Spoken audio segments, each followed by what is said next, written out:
Hi friends, నేను మీ సీతాశ్రీ. ఇవాళ మన రెసిపీ వచ్చేసి బోటీ కర్రీ.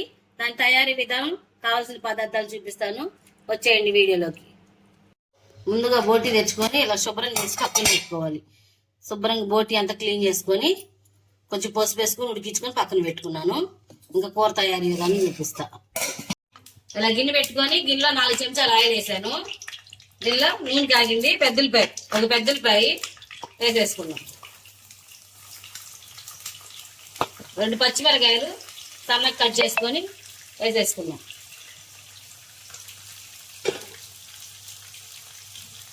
2 రెబ్బలు కరివేపాకు వేసేసుకున్నాం. ఇవి బాగా ఆగనిద్దాం. ఉల్లిపాయలు మెత్తబడ్డాయి. దీనిలో అల్లము, చిన్నులపాయ, కొంచెం కొబ్బరి వేసి మిక్సీ పట్టాను. ఈ 2 చెంచాలు వేసుకున్నాం.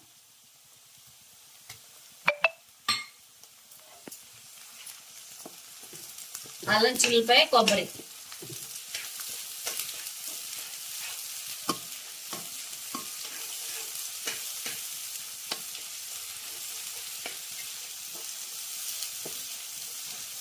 దీనిలో పసుపు వేసుకున్నాం. ఒక 1/2 చెంచా పసుపు. తగినంత సాల్ట్, మీ రుచి తగ్గట్టు మీరు వేసుకోండి. వేసుకొని కలుపుకుందాం. అల్లం చిల్లిపాయ కూడా వేగిపోయింది కదా, టమాటా వేసుకుందాం. 2 టమాటాలు ఇలా సన్నగా కట్ చేసుకొని వేసేసుకుందాం.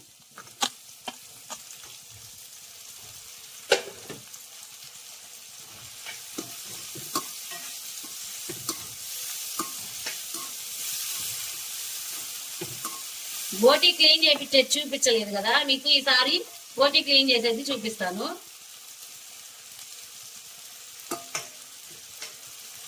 ఇది టమాటాలు మెత్తగా మగ్గేదాన్ని మగ్గించుకుందాం. టమాటాలు మగ్గినాయని చూద్దాం. టమాటాలు చక్కగా మగ్గిపోయినాయి. దీనిలో 2 చెంచాలు కారం, 2 చెంచాలు కారం వేసేసుకుందాం. మీరు మీ రుచికి తగ్గట్టు వేసుకోండి కారం. 1 చెంచా ధనియాల పొడి.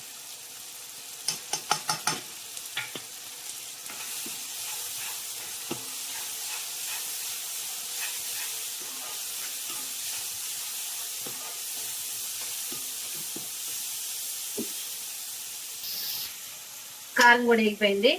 ఇప్పుడు శుభ్రం చేసి పెట్టుకున్న బోటీ వేసేసుకున్నాం.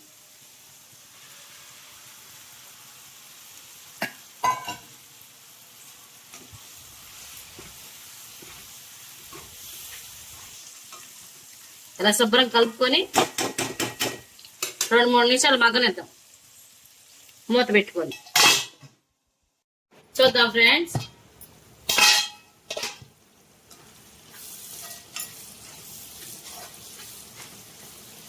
దీనిలో కొద్దిగా వాటర్ వేసుకుందాం.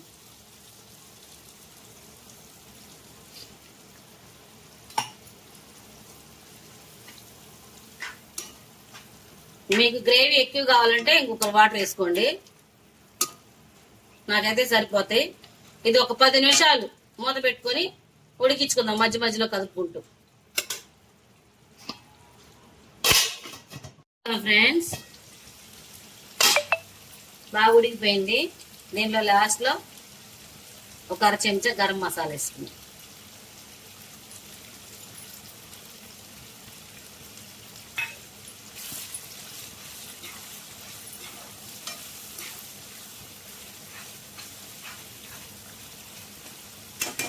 కొత్తిమీర వేసుకున్నాం.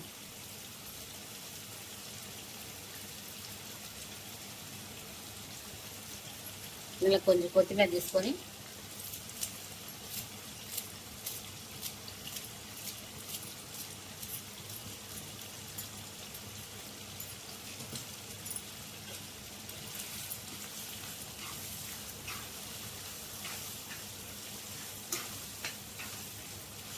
శుభ్రం కలుపుకొని స్టవ్ ఆఫ్ చేసుకున్నాం. అయిపోయింది ఫ్రెండ్స్, సర్వ్ చేసుకున్నాం. అయిపోయింది ఫ్రెండ్స్. నేను చేసిన బోటీ కర్రీ మీకు నచ్చినట్లయితే లైక్ చేయండి, షేర్ చేయండి, సబ్స్క్రైబ్ చేసుకోండి.